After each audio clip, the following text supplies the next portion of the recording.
자, EMC 대응을 위한 PCB 디자인 가이드 이해와 활용입니다.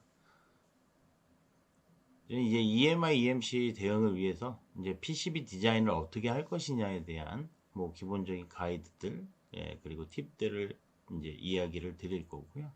그래서 이제 목차로서는 처음에 EMI 현상과 대책에 대해서 표현을 했고요. EMI 전달 경로, 어떻게 전달되는지, 침해 장비가 있고 당연히 피해를 주는 간섭원이 많이 발생하는 장비가 있겠죠. 그래서 그런 전달 경로를 표현을 하고요.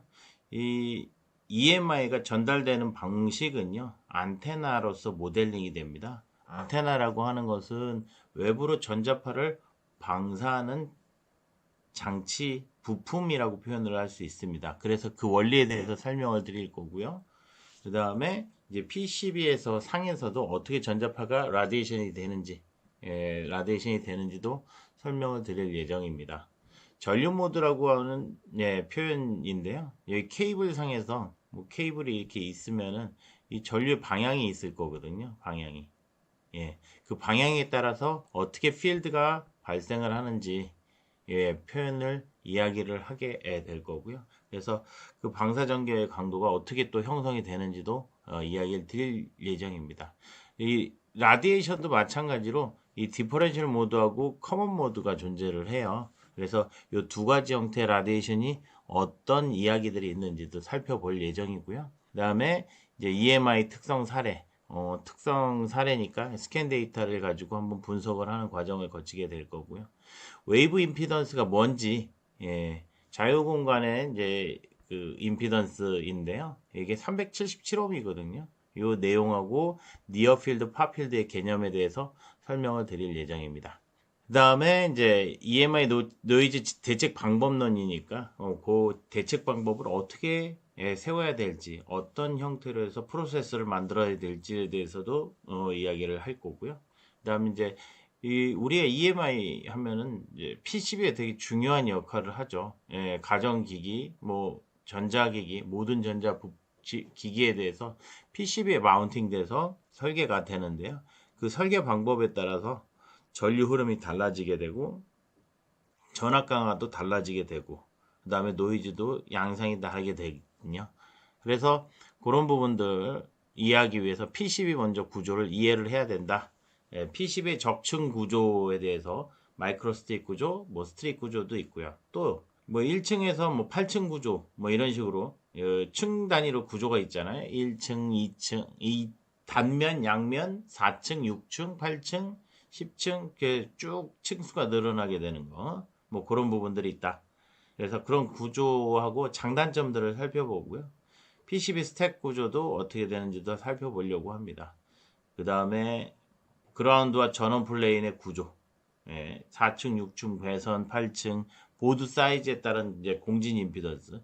이 사이즈가 이렇게 있으면은요, 이렇게 사이즈가 있으면은 이 안에 이 사이즈 크기에 따라서 정육면체거든요. 옆에 엣지면 이렇게 얇지만 이렇게 막 이제 사각형 정육면체 구조이다 보니까 공진이 발생을 하게 되면서 그 공진 임피던스가 어떻게 발현이 되는지 우리가 좀 봐야 되는 상황인데요. 뭐 그냥 개념상의 이야기, 공진 임피던스가 존재한다. 이 정도로 이해하실 수 있게끔 이야기를 드릴 예정입니다.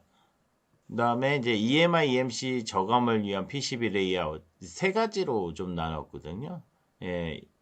방금 말씀드렸던 EMI, EMC 저감을 위한 PCB 레이아웃 디자인, 그 다음에 정보 신호의 PCB 레이아웃 디자인, 전원 신호의 PCB 레이아웃 디자인 이렇게 하고 그 다음에 보호소자에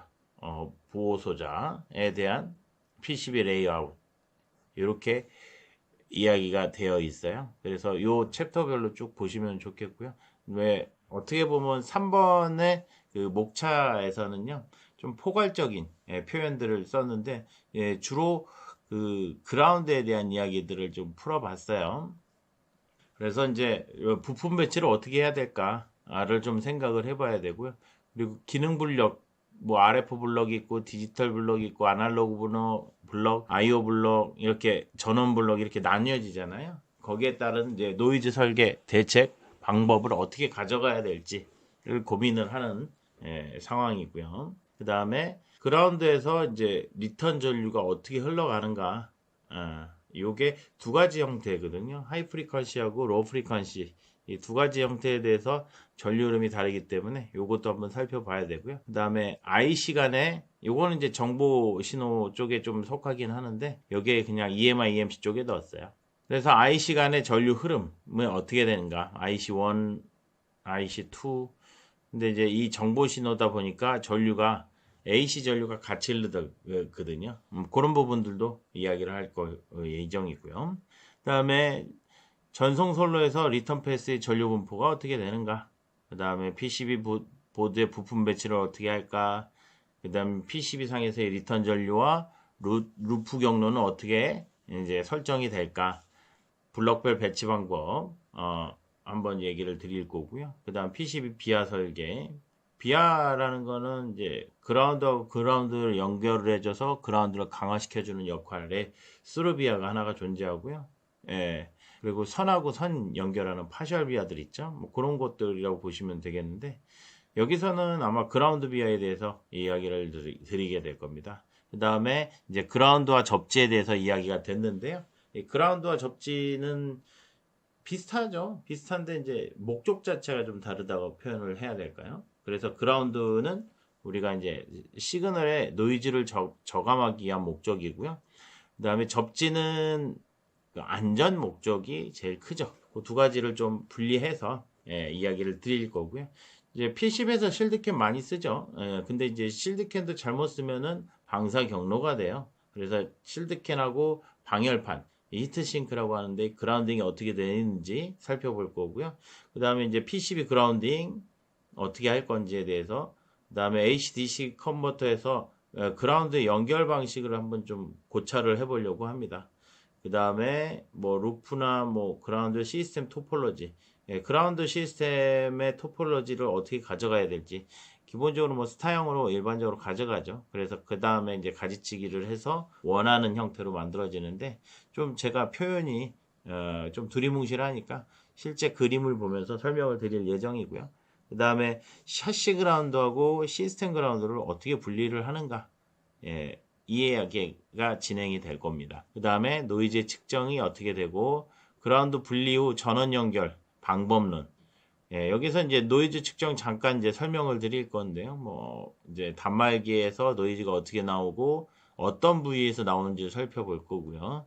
그라운드 분리 후에 이제 아날로그 그라운드, 디지털 그라운드 분리를 했는데 어떤 지점에서 전원을 연결을 해야 될까? 전원을 연결을 해야 될까? 이 얘기거든요. 그래서 요걸 표현을 하고요. 그 EMI 서적을 읽다 보면 주파수 파장이 많이 나와요. 그 파장에 대해서 간단하게 좀 설명을 드릴 예정입니다. 그 다음에 케이블의 EMI 개선 해가지고 뭐 케이블도 EMI가 발생을 하니까 그 개선 방법을 설명을 드릴 거고요. 필터보드인데 필터의 그냥 배치 방법이라고 보시면 되겠네요. 필터의 배치 방법, 이렇게 어떻게 필터를 대책을 세웠는지 살펴볼 거고요. 전원 쪽에서 혹은 뭐 시그널 라인 쪽에서 필터들을 많이 쓰는데 필터 형태가 어떤 것이 있는지도 살펴봅니다.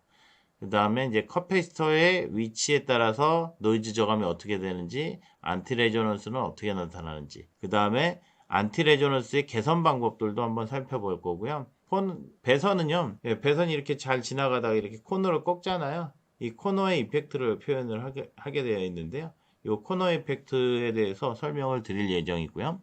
그 다음에 배선 상태에서의 EMI 방사 특성. 이제 배선을 한 다음에 EMI가 나오게 되는데 그 45도 배선, 90도 배선 뭐 이런 거 있었잖아요. 라운드 배선이 제일 좋기는 한데요. 90도 배선을 하지 않아야 될 이유를 여기서 표현을 하게 됩니다.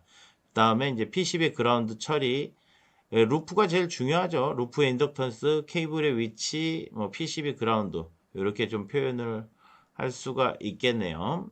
그 다음에 이제 정보 신호의 PCB 레이아웃 디자인 해가지고 EMI 성능 요인, EMI가 왜 나타나나, 정보 선상에서 세 가지로 분류를 했는데 그 얘기를 드려볼 거고요. 뭐 디지털 인터페이스별 임피던스 특성을 그냥 가볍게 써놨습니다. 근데 대부분 100옴이에요. 100옴, 50옴 이런 얘기들이 나오는데 그 특성 임피던스도 한번 간단하게 설명을 드리면 좋겠네요. 그 다음에 노이즈 전달 경로가 어떻게 되는가, 그 다음에 디지털 노이즈가 뭐가 있는지 한번 살펴보고요. 디지털 쪽에서 중요한 거. 그리고 이제 중요한 거는 배선 규칙이죠. 이 배선 규칙인데 어떻게 읽어 나가야 될까? 그림을 이 해당되는 강의는 그림이 좀 많아요. 그림이. 그래서 그 배선 규칙이 어떻게 되는지를 보고 좀 따라 하시면 좀 좋겠죠. 그 다음에 이제 그라운드 분리 시에 신호 경로 레이아웃을 어떻게 하는지, 스티칭 캡이 뭔지, 어떻게 활용을 하는지를 좀 표현을 할 거고요. 차동 방식의 신호 처리 선로 설계 시 유의사항들을 좀 이야기 드리고, 몇 가지 이제 디지털 인터페이스들을 살펴볼 거예요. USB, MIPI, 그 다음에 EMI. 요 MIPI, D파이하고 C파이 뭐 이렇게 있는데 카메라 인터페이스하고 고속 인터페이스로 나눠지죠. 예, 그래서 그 어차피 속도가 워낙 빨라서 여기에 대한 EMI 대책이 필요하거든요. 예, 그런 부분도 한번 살펴볼 예정입니다. 그 다음에 EMI 필터의 필터링 효과, 필터가 어떻게 필터링이 되는지 효과들을 살펴볼 거고요. 그 다음에 이더넷, 여기 이더넷 EMI 저감 대책이 여기 나와 있는데요. 그 다음에 혼송 신호의 그 아톡을 어떻게 하는지, 그 다음에 클럭헤더의 아톡을 어떻게 하는지, 그 다음에 멀티파워 서플라이를 어떻게 배치를 할지에 대해서 우리가 고민을 좀 한번 같이 해보도록 하죠. 그 다음에 전원에서는요, 전원에서는 두 가지죠. 예, 전원 드롭하고 그 다음에 리플 현상인데요. 이 리플 현상에 대해서 좀 설명을 드릴 거고요. 리플 현상하고 전압 강화. 근데 그 원래 이 전 강의 노이즈 저감 대책에 대한 그 저감 대책은 이론이라고 보시면 됩니다. 그래서 그 이론을 잘 이해하신 다음에 이 교육을 듣는 게 훨씬 효과적입니다. 거기에서 얘기했던 것들은 여기선 거의 언급을 안 하기 때문에요. 그 다음에 이제 기본 PCB 레이아웃이 있고요. 어떻게 PCB 레이아웃을 할지. 그 다음에 세라믹 커패시터의 주파수 특성. 여기서는 이제 전원 회로 자체의 그 DC-DC 컨버터를 이용해서 아톡을 어떻게 했는지를 여기서 표현을 한 겁니다. 이게 잘못 넣으면 다 노이즈이기 때문에요. 그래서 요 입력 커패시터나 다이오드나 스너버웨러나 뭐 괴한 신호의 배선이나 파워 그라운드를 어떻게 할 건지 이런 것들 다 살펴볼 거고요. 닫힌 기판 상에서 그라운드 접속은 어떻게 할 건가? 예, 요건 좀 덤이기는 합니다. 동박 저항, 그다음에 그 인덕턴스 허용 전류, EMI 규격은 좀 덤이고요. 그 다음에 여기서 전원 회로 구조에서의 노이즈 원, 그 다음에 입출력 측 전도성 노이즈, 이런 것들은 요것도 이제 한 사례를 가지고 계속 설명을 하게 돼 있어요. 요만큼. 그래서 그 SMPS 가지고 우리가 여러 가지 컴포넌트를 뺐다 넣었다 조절했다 하면서 그 EMI 특성들을 확인을 하게 됩니다. 이게 이제 전원 쪽은 회로 구성은 되게 단순한데요. 회로 아트웍이 잘못 되어 있으면 바로 노이즈가 발생을 하기 때문에, 그리고 부품들 잘못 쓰면은 바로 노이즈가 발생을 하기 때문에 유의해서 설계를 해야 된다.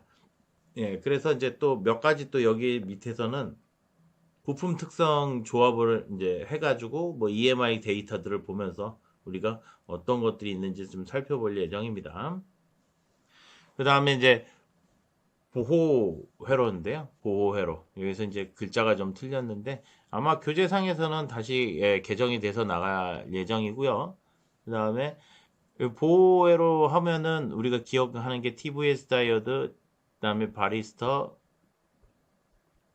바리스터 이렇게 구성이 되어 있는데 요 얘기들이 좀 주가 되겠죠. ESD에 대한 얘기가 주가 될 건데요. ESD에 대한 언급을 조금 했어요. 언급을 한 다음에 대책 소자가 뭐가 있는지 어떻게 대책을 하는지, 그 다음에 원리가 어떻게 되는지 간단하게 이야기 드리고, 그 다음에 HDMI나 이제 ESD 대책 방법 설명을 했고요. 그 다음에 보호 소재 배치 방법, 그 다음에 USB 3.0 회로에서는 어떻게 배치가 되어 있는가, 이렇게 살펴보도록 할 예정입니다. 그 다음에 가볍게 EMC 테스트에 대해서 한번 항목들을 살펴보도록 하겠습니다.